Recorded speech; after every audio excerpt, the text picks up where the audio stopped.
Coba bayangin sebuah skenario. La Liga lagi baik-baik aja, persaingan berjalan normal, sampai tiba-tiba ada satu masalah besar yang datang mengancam. Namanya Anthony Gordon. Baru juga nginjekin kaki di Spanyol dan gabung sama Barcelona. Cowok ini udah ngasih sinyal bahaya tingkat tinggi. Hansi Flick aja mungkin sampai kebingungan setengah mati gimana caranya naruh pemain seganas ini di bangku cadangan. Coba kalian pikirin baik-baik. Baru dikasih kesempatan main selama 25 menit di laga resmi, dia udah sukses nyetak 2 assist. Gila nggak tuh? Dan yang bikin makin gak masuk akal, 2 assist itu dia ciptakan cuma dalam jeda waktu 3 menit doang. Tapi, yang bikin geleng-geleng kepala sebenarnya bukan cuma sekadar angka statistiknya. Yang paling ngeri justru adalah kepintaran luar biasa di balik assist keduanya. Di saat mayoritas penyerang bakal ngerasa egois dan langsung mikir buat nendang sendiri waktu dapat ruang kosong, Gordon malah tetap tenang. Dia ngangkat kepalanya, ngelihat pergerakan Fermin Lopez yang posisinya jauh lebih menguntungkan, dan tanpa ragu ngasih umpan matang. Keputusan itu nunjukin satu hal yang sangat penting. Dia main buat lambang di dada, bukan buat nama di punggung. Dia main buat tim. Dan jujur aja, itu persis kepingan hilang yang lagi dibutuhin banget sama skuad Barcelona saat ini.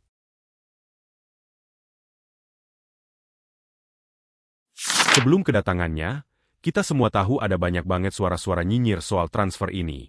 Ada pandit yang bilang Gordon kemahalan lah. Ada fans yang kuar-kuar kalau Barcelona nggak butuh pemain sayap baru. Sampai ada yang dengan berani ngatain dia overrated cuma gara-gara Flick udah punya talenta luar biasa kayak Lamine Yamal dan Raphinha. Padahal nih ya, justru karena alasan itulah Anthony Gordon sangat amat diperlukan. Selama 2 musim terakhir ini, kalau kita perhatiin, beban lini depan Barca itu numpuk dan bergantung banget di pundak seorang Lamine dan Raphinha. Kalau salah satu dari mereka lagi kecapean, kena cedera, atau sesimpel lagi tampil di bawah performa aja, kualitas serangan Barca langsung merosot tajam. Kayak kehilangan arah. Nah, sekarang coba deh kalian lihat opsi kedalaman skuad racikan Hansi Flick. Ada Raphinha, Lamine, Gordon, belum lagi ada pemain lain. Tiba-tiba, lini depan Barca nggak cuma sekadar bagus, tapi mereka punya kedalaman rotasi yang sangat mengerikan. Yang bikin makin salut sama Gordon, dia datang ke Camp Nou nggak pakai gaya superstar yang nuntut harus selalu jadi pilihan utama sejak menit pertama. Dia sadar betul harus bersaing keras buat dapetin menit bermain. Buktinya, pas saingannya di posisi saya berhasil nyetak gol, Gordon malah ngasih apresiasi terang-terangan. Gestur kecil sih emang, tapi maknanya besar banget buat ngebangun mentalitas kebersamaan di ruang ganti. Dan asal kalian tahu, mentalitas kolektif kayak ginilah yang memang sangat diwajibkan dalam sistem sepak bolanya Hansi Flick. Di taktiknya Flick, pemain sayap itu haram hukumnya kalau cuma diam nunggu bola di depan. Mereka dituntut buat terus-terusan lari, ngelakuin pressing ketat ke bek lawan, ngerebut bola secepat mungkin, ngebuka ruang buat rekan setim, dan yang pasti harus sanggup ngelakuin pergerakan intensitas tinggi itu berkali-kali tanpa kelihatan capek. Dan tebak, Gordon memang ibarat mesin yang diciptakan buat main dengan gaya Spartan kayak gitu. Kita udah sama-sama lihat buktinya waktu dia main di Piala Dunia. Performanya luar biasa dengan sumbangan 3 assist dan 1 gol. Waktu Inggris berhadapan sama Meksiko, kecepatan larinya benar-benar ngancurin sisi kanan pertahanan lawan sampai berantakan. Dia berkali-kali ngeksploitasi ruang kosong di belakang garis pertahanan, bikin pemain bertahan panik bukan main, sampai akhirnya sukses mancing lawan buat ngelakuin pelanggaran berbuah penalti. Terus jangan lupakan juga gol krusialnya pas lawan Argentina. Selama turnamen bergengsi itu, Gordon nyatetin angka top speed yang gila banget, menyentuh 37,92 km per jam. Catatan itu ngebikin dia dinobatkan jadi pemain tercepat di seluruh kompetisi.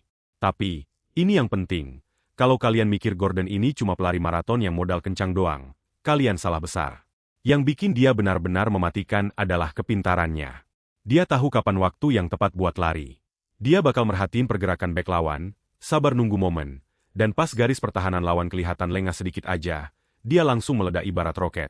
Itu bedanya punya kecepatan elit sama tahu cara ngejadiin kecepatan itu sebagai senjata mematikan. Coba kita flashback ke catatan musim lalu di Premier League. Gordon ini masuk jajaran pemain sayap paling ditakuti kalau udah urusan duel 1 lawan 1. Bayangin aja, tingkat keberhasilan dribblenya nyentuh 47% dan dia berhasil menangin 100 duel ofensif. Hasilnya, 17 gol dan 5 assist bersarang di gawang lawan. Yang lebih ngerinya lagi, 10 dari total gol itu dia cetak di ajang paling elit, Liga Champions. Jadi, jangan ada lagi yang bilang dia cuma jago kandang atau beraninya sama tim-tim mediocre doang. Barcelona sendiri udah pernah ngerasain langsung jadi korban keganasannya. Gordon pernah ngejebol gawang Barca pakai taktik yang sama persis. Manfaatin ruang kosong di belakang back, adu sprint secepat kilat, dan diakhiri sama finishing dingin yang ngelewatin kiper. Karena udah ngerasain sendiri betapa ngeselinnya diserang sama pemain kayak gini, wajar kalau manajemen Barca akhirnya mikir buat sekalian rekrut aja biar nggak jadi ancaman mereka lagi. Sekarang di bawah komando Hansi Flick, senjata rahasia itu udah siap ngebombardir tim lain di La Liga. Dari laga debutnya aja kita udah disuguhin kehebatan visinya. Coba deh putar ulang tayangan assist keduanya. Di situ kelihatan banget dia nggak cuma asal lari sprint buta nggak jelas. Dia bisa ngebaca sepersekian detik kapan ruang antar pemain itu kebuka. Baru setelah itu dia tancap gas pol-polan. Karena larinya jauh lebih cepat dari semua bek di sekitarnya, dia punya satu kemewahan ekstra yang jarang banget dipunyai pemain lain, yaitu waktu ekstra. Waktu ekstra buat mikir jernih, waktu buat melihat kawan datang merangsek dari belakang, dan bikin keputusan yang super akurat alih-alih nembak sendiri. Di momen assist pertamanya juga sama cerdasnya. Pas pertama kali nerima bola, dia langsung PK kalau ini adalah waktunya buat melancarkan counter attack kilat. Nggak ada ceritanya dia ngelakuin sentuhan bola yang nggak perlu, atau pamer trik yang buang-buang momentum. Dia langsung terobos ruang kosong itu dan nyodorin umpan matang. Kuncinya bukan semata-mata di kecepatan kaki, tapi kecepatan otak dalam mengambil keputusan di momen genting. Makanya, Gordon ini ibarat kepingan puzzle yang super sempurna buat ngelengkapin mahakarya taktiknya Hansi Flick. Skema Barcelona sekarang itu pengennya main cepat, agresif merebut bola, dan langsung menghajar kelemahan lawan sebelum bek mereka sempat ngatur napas.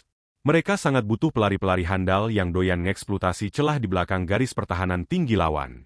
Mereka butuh sayap yang bisa ngelebarin lapangan sampai maksimal, dan punya penyerang yang rela capek ngepres kayak orang kesurupan kalau tim lagi kehilangan penguasaan bola. Semua checklist persyaratan itu secara mengejutkan ada di dalam diri seorang Anthony Gordon. Dan gokilnya, dia cuma butuh waktu 25 menit buat ngebuktiin klaim tersebut. Jadi buat barisan sakit hati yang kemarin nyinyir, dia sama sekali nggak kelihatan lagi butuh masa adaptasi. Dia justru udah tampil layaknya kepingan mesin yang dari dulu emang ditakdirkan lahir buat main di sistemnya Barca. Nah, buat bener-bener paham kenapa Gordon ini bukan sekadar sensasi musiman yang gampang redup, kita wajib mundur sedikit buat ngebahas sejarah perjalanannya. Karir impresifnya ini nggak dibangun cuma dalam semalam. Di usianya yang masih 11 tahun, dia harus ngelewatin masa sulit cabut dari akademi tim kesayangannya dan gabung ke akademi Everton. Dulu, banyak pemandu bakat yang ngeraguin dia, karena fisiknya dinilai terlalu kurus krempeng dan rapuh buat kerasnya Liga Inggris. Tapi insting dan bakat murninya nggak bisa bohong. Di umur 16 tahun, dia udah berani nyatetin debut di tim senior. Pelatih kawakan Carlo Ancelotti pelan-pelan mulai berani ngasih dia panggung di tim utama Everton, bahkan jadi starter di pertandingan super panas bertajuk Derby Merseyside. Dari awal karirnya aja udah kelihatan banget kalau anak ini emang punya mental baja murni. Dia nggak pernah jiper atau takut ngadepin tekanan pemain dari tim-tim raksasa.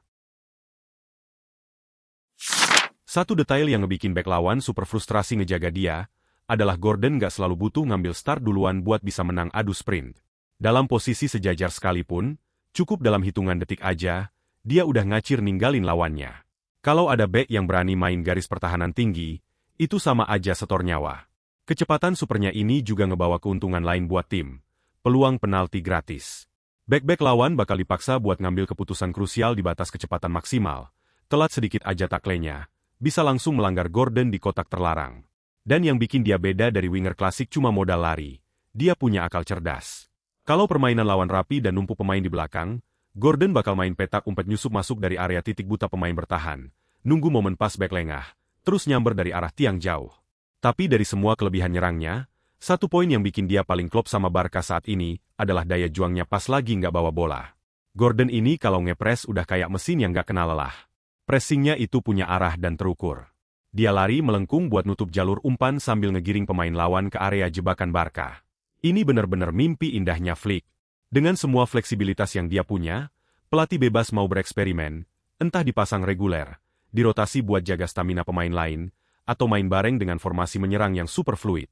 Tim-tim musuh bakal mikir 1000 kali buat naikin garis gelandang mereka, kalau sadar ada salah satu pemain tercepat di dunia yang siap menghukum mereka lewat transisi kilat.